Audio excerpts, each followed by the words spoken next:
আয়াতে কারিমার ভিতরে মানুষের উদ্দেশ্যে আমভাবে বলেন নাই, মুসলমানের ভিতরে প্রবেশ করার জন্য খাস ভাবে বলেছেন, সুনির্দিষ্ট ভাবে ইমানদার যারা আছেন তাদের উদ্দেশ্যে বলেছেন। একটু বোঝার চেষ্টা করেন, ইমানদার যারা আছেন তাদেরকে আল্লাহ পাক বলতেছেন তারা যেন ইসলামের ভিতরে প্রবেশ করে। ঈমান আনার পরে আবার ইসলামের ভিতরে প্রবেশ করা, তার মতলব কি? ঈমান আনার পরে আল্লাহ পাক বলতেছেন তো ইয়া আইয়ুহাল্লাযিনা আমানু, ঈমানদারগণকে উদ্দেশ্য করে বলতেছেন তারা যেন দাখিল হয়, প্রবেশ করে ইসলামের ভিতরে। আমরা মা বাবা মুসলমান হওয়ার পরেও আফসোস লাগে, অনেক মুসলমানদের চাল চলন হইতেছে ইহুদি নাসারার মতো। কাদের মতো? ইহুদি নাসারার মতো। উত্তর দেন সবাই, কাদের মতো? ইহুদি নাসারার মতো।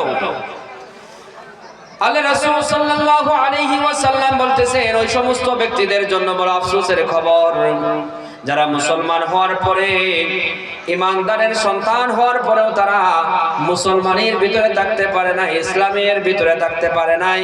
তারা নিজের আমলের কারণে, কাজের কারণে তারা ইসলাম থেকে বের হয়ে গেল। আর তারা মন গড়া তাদের মনোক্তি চলতে চলতে তারা ইহুদি নাসারার দিকে তারা ধাবিত হলো, তাদের সাথে এইভাবে মিলিত হলো। দুনিয়াটা তাদের বরবাদ হয়ে গেল, দুনিয়াটা তাদের বরবাদ করে ফেললো। তাদের জন্য একটা খবর রয়েছে, মুসলমান নামধারী যারা নিজের বুদ্ধিমত্তা দিয়ে, তাদের যুক্তি দিয়ে তারা ইসলামকে বোঝার চেষ্টা করে। আছে না এরকম যুক্তিবাদী মুসলমান? আছে না? না, তাদের ইমানের দৌড় এতটুকু পর্যন্ত, দোকান বাজারের দোকান অবধি, বাস। তাদের ইমান তাদেরকে মসজিদে আনতে পারে না, তাদের ইমান তাদেরকে কি করতে পারে না? মসজিদে আনতে পারে না। তাদের ভিতরে শুধুমাত্র মুখে শুধুমাত্র তারা মুসলমানের দাবি করে, কিন্তু প্রকৃত পক্ষে তারা আমলে এটা বাস্তবায়ন করতে পারে না। এটা আফসোসের খবর।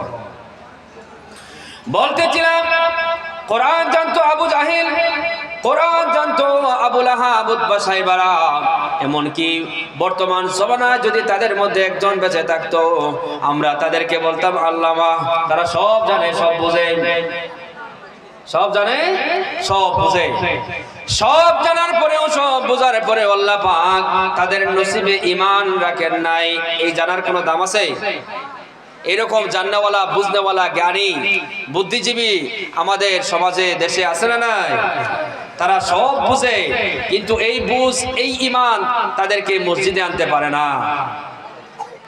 তারা লাভ লস, দুনিয়াদারি সবকিছু বোঝে, কিন্তু ইমানদারের সাথে, মুসলমানের সাথে, একজন গর্বিত মুসলমান, নবীজি সাল্লাল্লাহু আলাইহি ওয়াসাল্লামের একজন উম্মত হিসাবে তারা গর্বের সহিত নিজেকে প্রকাশ করতে তারা বড় লজ্জা পায়।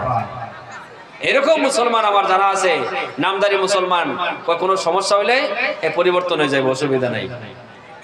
নাউযুবিল্লাহি মিন যালিক। এমন মুসলমান আল্লাহ রাসূল সাল্লাল্লাহু আলাইহি ওয়াসাল্লাম বলেছেন কিয়ামতের মাঠে, হাসরের মাঠে কিছু মুসলমানের হাসর হবে ইহুদি নাসারার সাথে। কিছু মুসলমানের সাথে, মুসলমানের হাসর হবে কাদের সাথে? ইহুদি নাসারার সাথে। তারা তখন দেখবে ডানে হইতেছে ইহুদি, বামে হইতেছে নাসারা, বা তাদের আগে পিছে যারা রয়েছে সবাই ইহুদি নাসারা। এই তাদের দলভুক্ত রাব্বুল আলামিন করবেন কাল ময়দানে মাহশরের দিন। তাদের সাথে আল্লাহ পাক রাব্বুল আলামিন তাদের হাসর করাইবেন এবং তাদের সাথে জাহান্নামে নিক্ষেপ করবেন। যুক্তিবাদীরা তখন দেখবে তাদের যুক্তি কতটুকু কাজে আসে। অনেকে বলে ইসলাম যে সমস্ত বিষয় তারা মন গড়া তারা ব্যাখ্যা করতে চায়। একটা ওয়াকিয়া আপনাদের সামনে পেশ করি।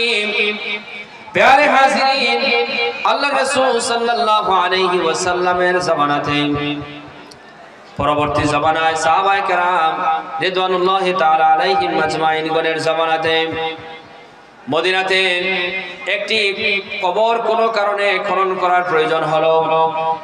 মদিনাতে একটা নহর খনন করার জন্য এর সামনে একটা কবর পড়লে সিদ্ধান্ত নেওয়া হলো কবরটাকে স্থানান্তরিত করতে হবে, কবরটাকে এর থেকে সরাইতে হবে। যখন খনন করা হলো, আমার মা বোনরা লক্ষ্য করবেন, শুনবেন আপনার বাড়িঘর থেকে, যেহেতু মাইকের ব্যবস্থা রয়েছে। এই খনন কাজ যখন শুরু করা হলো, সামনে যখন দেখা গেল একটি কবর রয়েছে, জমানার উলামায়ে কেরাম সিদ্ধান্ত দিলেন, ফতোয়া দিলেন, কবরটাকে স্থানান্তরিত করা যাবে, সরানো যাবে। মসজিদের বদলা মসজিদ করা যায় না, মসজিদের বদলা আরেকটা মসজিদ করা যায় না। কিছু কিছু কিছু জায়গাতে মানুষ মনে করে যেটা কোনো ব্যাপার না, মসজিদের বদলা আরেকটা জায়গা মসজিদ পাইলে এই জায়গার হুকুম ভিন্ন আছে না? না, এটার হুকুম রয়েছে। মাসলা মাসাইলেন আমরা ধারদারি না, আমরা মনোক্তি কাজ করি। প্যারে হাজিরিন, উলামায়ে কেরাম যখন ফতোয়া দিলেন এই কবরটাকে স্থানান্তরিত করা যাবে, মদিনার ওই কবরটাকে স্থানান্তরিত করার জন্য যখন খনন করা হলো, মানুষ দেখলেন এই কবরের মধ্যে যেই মুর্দাকে রাখা হয়েছিল ওই মুর্দা কোনো মুসলমান না।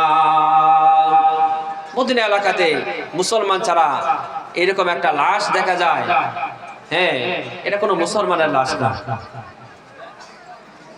সাহাবায়ে কেরাম বা ওই সময় যারা ছিলেন প্রত্যেকে আশ্চর্য হয়ে গেলেন যে দেখা যাইতেছে এটা ইহুদি কোন এক মহিলা বা কোন এক মেয়ের লাশ।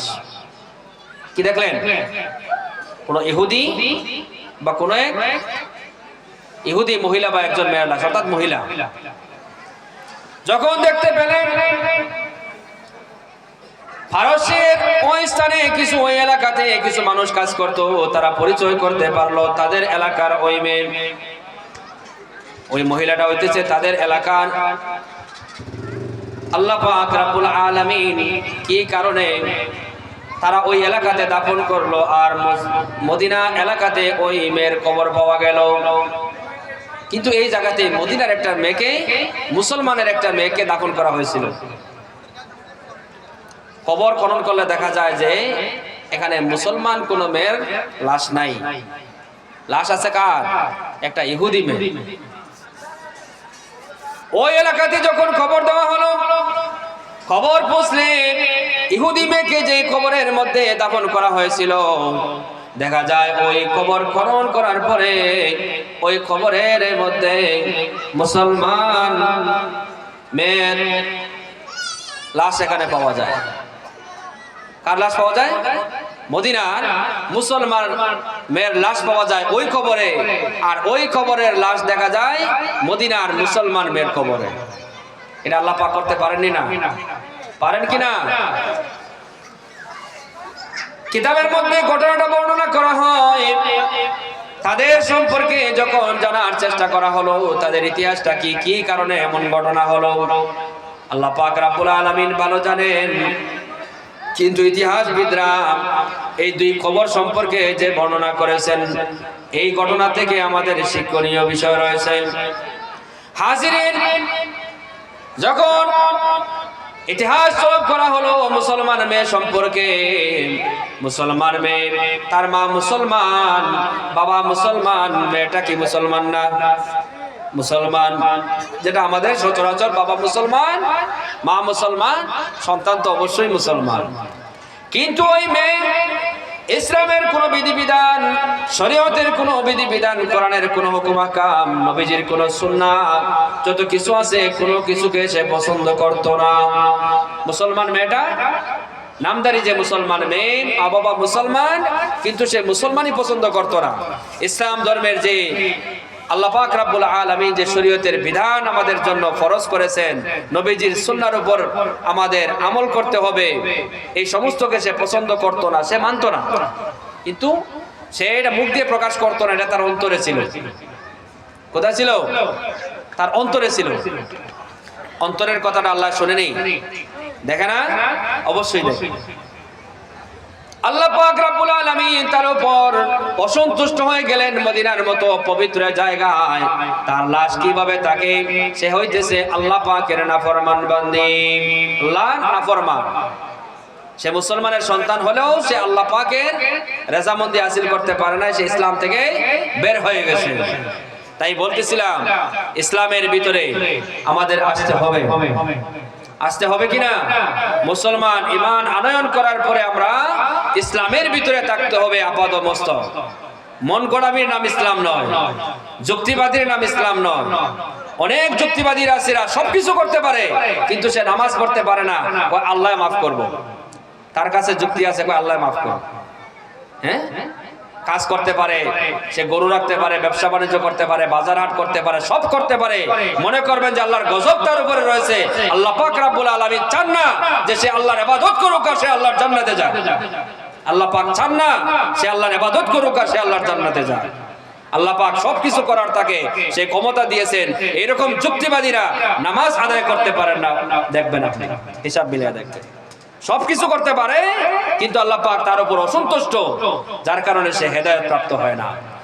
আল্লাহ পাক রব্বুল আলামিন কোরআনুল কারীমের ভিতরে ঘোষণা দিয়েছেন, ইন্নাল্লাহা ইয়াহদি মাইয়াশাউ ইলা সিরাতিন মুস্তাকিম।